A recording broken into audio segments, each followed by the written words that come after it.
Hey you guys and gals, F it all here, and it is about 4:30 in the afternoon on Monday the 16th of January. We are less than 24 hours from our Brave the Shave event, I guess you can call it, that we're doing, which will be tomorrow morning at about 7:30 GMT. So I'll post some times over here for those who are not in UK time zone so that you can make sure that you schedule it or are up for it or whatever it is if you want to see it live. And for those who missed the live event, I will absolutely clip that out because it's going to be a long stream. We're going to do a couple hours of last minute charity drive where I'm going to play some Overwatch and talk to people about the charity and that sort of thing. And then at the end of that, we'll shave my head on stream. So if you're interested in just seeing the head shave, I will snip that out and post it separately. For those who are interested in just watching it happen and don't need to see it live, I'll make sure that you have access to that, and I will post that on all my social media so that it's easy to get to. I am so ready for this. I am so ready for my hair to be off. I've washed it just about 30 minutes ago. It is drying now because it has to be absolutely bone dry before it goes into the plastic bag and gets sent to Locks of Love. So it is clean. It will be dry by then, absolutely bone dry. I have right here, I have a plastic sheet that Mort got me from the shop to put on the floor to catch any fuzzy bits that fly away that don't get caught up with the braid.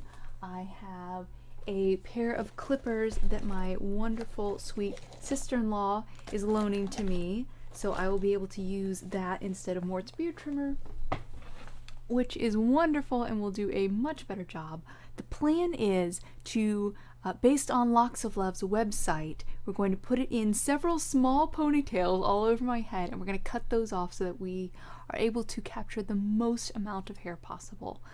Since I'm going to be shaving it anyway, there's not really any reason to like put it in one ponytail and lop it off. Like, I don't need to preserve a bob. Sorry, it's all kinds of in my face. Like I said, I'm really ready for it to be gone. So yeah, that'll be tomorrow. Oh, sorry, Jack. The cat will not leave me alone. I'm not sure what his deal is today. Sorry about that. Anyway, so yeah, we're going to be shaving my head tomorrow morning bright and shiny at the normal stream time for those of you who follow my gaming stream. And for those who don't, if you want to join me and hang out and come and show support, that would be wonderful. If you want to share this video and like it and pass it around to friends and viewers, that would be wonderful too. And thank you again so much to all of those who have donated. If you're still interested in donating to Macmillan Cancer Support and sponsoring my shave, I will make sure that I post information on that down in the description, so you can click down below to get information on the charity. The hair is going to Locks of Love. I will link some information about the charity for that as well. And there has been some weirdness around Locks of Love. I've had a couple people ask me, are you sure you want to donate your hair to Locks of Love? You know, they lost $6 million and, you know, they charge kids with cancer for wigs, and that's not true. I know that a lot of people have seen this thing on Facebook going around for a couple years now, I think, about Locks of Love charging children for hairpieces, or that they sell the hair and that sort of stuff. And although some of that information is partially true, it's very misleading to say it that way. I've done quite a bit of research on it. I made sure that both of the charities were legitimate and were in line with my moral values before I decided that that was what I was going to do. So just a little information debunking the whole Facebook Locks of Love controversy thing and the stuff that people are questioning.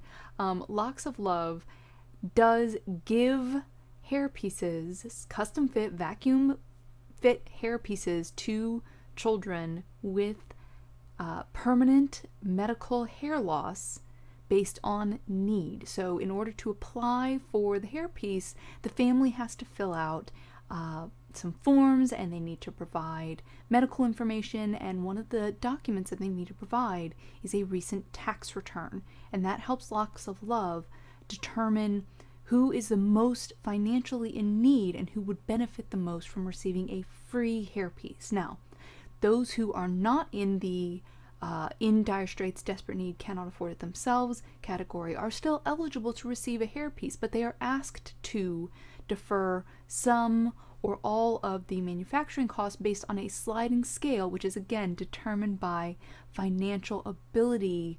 And again, it's a request, not a requirement. You are not buying the hairpiece.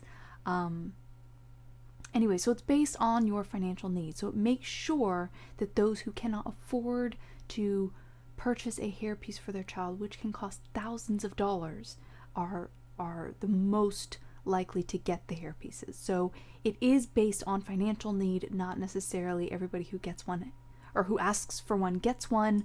And some people may be asked to help defer some of the cost of manufacturing. And when I say some of the cost of manufacturing, we're talking, as little as $20, as little as $100 for something that costs thousands of dollars retail if you were going to have to go buy one. So I think that that's pretty reasonable. If you are able to help defer some of the costs that you are asked to do so, that's totally fine with me. I'm okay with that. Another one of the accusations that people keep coming up with is, oh, they sell hair. Well, yeah, they do. It says right on their website that they do. They say very specifically, any hair that is too short to be used in the wig making process, hair that is gray, hair that has been color treated and is not eligible to be used for wigs for children who may be going through chemotherapy or something like that and are or on medication treating them for alopecia and are sensitive to certain chemicals. They cannot be exposed to hair bleaches, hair dyes, hair perms, that sort of thing. So hair that has gone through chemical treatment or is too short or is damaged or gray, which is not appropriate for use for a child's wig, they can't use it. So they do sell off some of that hair in order to defer some of the overhead costs. They have a very small operating staff, 5 or 6 people. Those people need to be paid. You can't pay people with hair. So yes, they do sell some of the hair that they receive. They do throw some of the hair that they receive away because it's moldy or it's not tied up. People have swept it up off the floor at a salon and tried to send it in, and you can't do that. It has to be in a ponytail so that it's lined up and a straight cut for the wig manufacturing process. It needs to be straight for the way that they make those wigs. So I think it's perfectly reasonable that they do sell some of the hair that they receive. That makes sense to me. It's not like they're paying exorbitant salaries to the people that are running Locks of Love. The gal that's the director of it, she makes less than $65,000 a year, and for a charity that is as high profile as they are, that's nothing. That's a very low salary, and they have, I believe it's 7% of their entire financial income from donations goes to operating costs, including salary and overhead and, so stamps and paper and desk chairs and electricity and the building that they rent and all of it. Less than 7%. That's really low. Everything else goes to actually providing services to children and families. And that's outstanding. That's a really high percentage of actual charitable use as far as charities in the US go. So if you're going to spread information about charities, make sure that the information you spread is correct. Don't believe everything you read on Facebook.